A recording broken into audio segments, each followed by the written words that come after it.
We're here with our Kitzur Shulchan Aruch Yomi. Today is Yud Gimmel Av, and we are in the middle of Siman Kuf Pei, and we're at the last ice Tes Zayin. Loy Mahani Prusbo El Yesh Lahaleva Karka. A prusbo does not work unless the borrower has a piece of land. Filu Kol Sagi, even a little tiny bit is enough.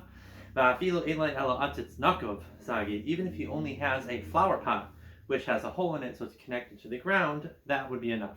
Even if the leva doesn't have any karka, but the guarantor has karka, or somebody owes the leva money, that guy has karka, nami mahani, that works. If any of these people do not have, if the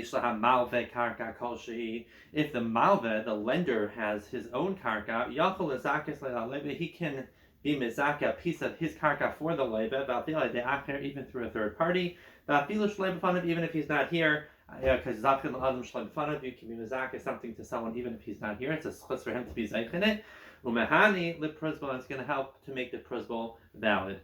Siman kuf pe aleph hilchos tayin v'nitan ve'edos, people who are having claims on each other and giving eidos. Eis aleph kishenafal bein shnei bnei adam eizus sichsof. If an argument falls between two people, it is befitting for them to try to come to some sort of compromise. And each one should be mevater, he should yield, so they shouldn't have to go through the embarrassment of Beis Din as much as possible. If they can't, the hispasher b'toiv they have to come to judgment. They have to come to a Yiddish Beis Din. The aser lidan l'pnei dayan avikam is aser to go to a Goyish court. Ubar kais shalahem in their courthouses. Afilu bedin shadanu kedin Israel. Even if they're going to paskin the same way that Yid paskins, it's still aser. Afilu nisratu shnei ba'adin lidan l'pneim. Even if both of them are willing to do so, it is aser. Afilu niskasher bekinyan zeh. Even if they feel niskasha b'kinyan, even if that was their original agreement, and it's even written in the star that we're going to go to court in the Gaish courts if we need to, it is ein klum. It doesn't matter. It is not permitted. If anybody does go to Gaish court, haresa rasha, he is called a rasha. It's like he is cursing and blaspheming and raising his hand against the Torah. Even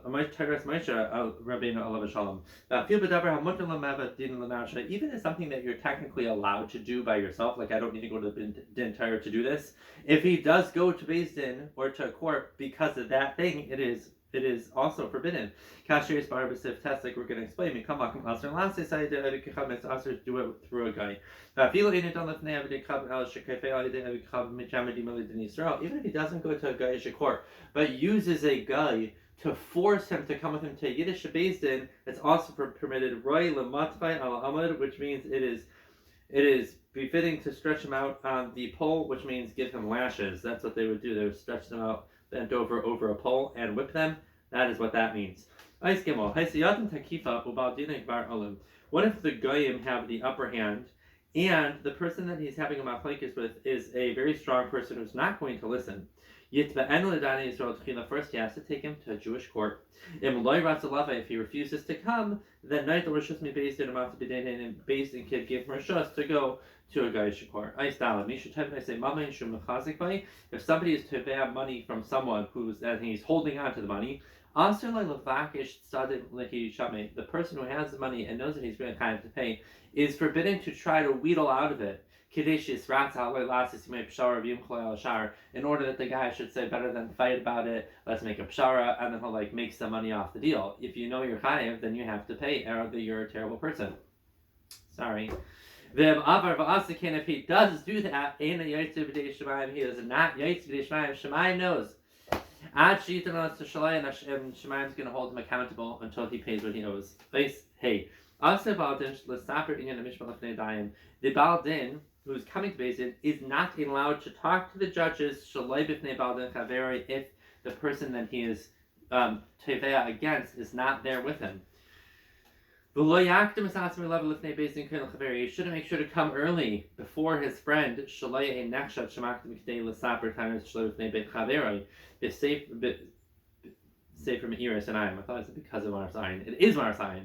It's so that it shouldn't be Choshed that he's already explaining his side to the Baal Din before his friend is there, and the Gemara goes in length about that. But you know how the Torah looks out for both people should be treated equally and feel equal. And if he thinks that the Baal Din is already favoring the other guy and he's going to be all flumfered in his tinus, and we don't want to allow that to happen. Kishim Shadayin Halakach Sheikhad. Afilu Lazak Zakai over Blaisas. The same way that if a judge takes bribery, even to paskin that the guy who's right is right, he's over alav. The person who gives the bribery is also over on the lav. Which is putting a stumbling block in front of a blind person, or in this case, helping someone do something usher. Is forbidden to say a lie, a sheker, an untruth. Even if he knows he's right. And if he says the truth, he might lose. Still, it's forbidden to say sheker. The Gemara says, somebody lends his friend money. He shouldn't say, I'll say that he owes me 2 money. So then he'll say, no, I only owe you 1. Then I'll have to make a shua. And once I get him to make a shua, I can make shua about other things as well. Talmud Laimar, this is forbidden because midvar sheker tirchak. And how do we know if somebody lends his friends a mana and he says, you owe me 2? The Leidan shouldn't say, I'll be kaifer in Beis Din and say, I don't owe him anything. And when we leave Beis Din, I'll say, yeah, I know I owe you 1 and I'll pay him. Because he doesn't want to cause a shua of might have a mixas.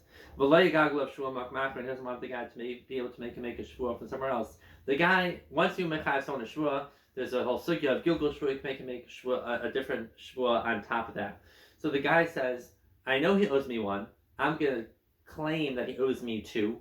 And he's going to say, I only owe you 1, which is a might of a mixah, somebody who agrees to half the taina, and then we make him make a shua. It's forbidden for him to do that. What if he does do that? The leifer shouldn't say, well, now I'm going to get into a shavua situation, so I'll say I don't owe him anything. And then when we leave, I'll say, you know, I only owe you 1, and to pay him. That's also forbidden. Talmud Laimar midvar sheker tirchak. Of 3 people, all are lent someone a mana. And you shouldn't make their own beis din. Okay, let's make a plan. We 2 will be Eidim, and one of them will act as a judge. In order to help for sure have to pay 1 mana, and we'll split it up. All these things are forbidden. Anything that's not just and straight is forbidden. But that's my own Moser. That's not what this halacha is. This halacha is all the things that are midvar sheker tirchak. Thank you for coming to this speech. There are times that somebody will, which is a Jewish word for a lawyer, will have someone represent them to misayder their tainas in B'tzeir Beis Din, whether in Beis Din or Shleiv Beis Din. But davar zeh haganu, and this is actually a good idea. Each person has someone who represents them, who's actually calm and clear, and they will both work it out between them, and they'll come out with a good pshara. The dafka l'tzadid derech hayashar, that's only if they're going to be the derech hayashar. Avachalila loyla avis es hapashar, heaven forbid, if they're going to use this to crookerize the din. The same way you can't crookerize and crookerize. I don't know the real word for make crooked. Crookerize. The same way it's you have to be careful not to crookerize a real din. When they're making the pshara, also should do zach v'yashar. Yashkef, as Hashem will continue tomorrow.